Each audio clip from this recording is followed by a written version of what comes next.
भारतीय प्रशंसक बीसीसीआई सूत्रु आसी एक अशुभ संकेत। जातीय गणमाध्यम रिपोर्ट अनुसार टी20 क्रिकेट फेरबेनी हिटमैन रोहित शर्मा। विश्वकप 2000 पर भारतीय अधिनायक रोहित शर्मा को नहीं एवं चर्चा आलोचना जोरदार। विश्वकप पराजय पर 2024 रे हेबाकु थिबा टी20 विश्वकप उपर बीसीसीआई नजर रखुछि।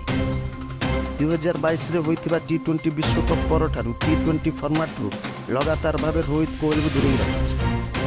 भारतीय प्रशंसकों एक अशुभ संकेत। जातीय गणमाध्यम रिपोर्ट अनुसार टी20 फॉर्मेट रोहित आ अंतर्जातीय क्रिकेट फेरी न पारती। टी20 अंतर्जातीय क्रिकेट खूब शीघ्र विदाय नहीं पारती हिटमैन रोहित। रिपोर्ट अनुसार यही निष्पत्ति बोर्डर नुहे बरं अधिनायक रोहित निजे निष्पत्ति नहीं कहुई।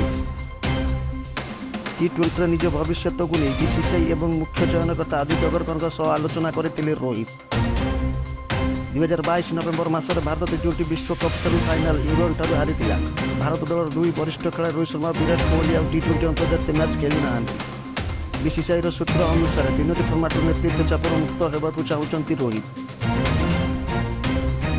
36 वर्षीय रोहित शर्मा भारत पर 88 टी20 मैच खेली बेले 3853 रन कर 4 शतक सामिल कर।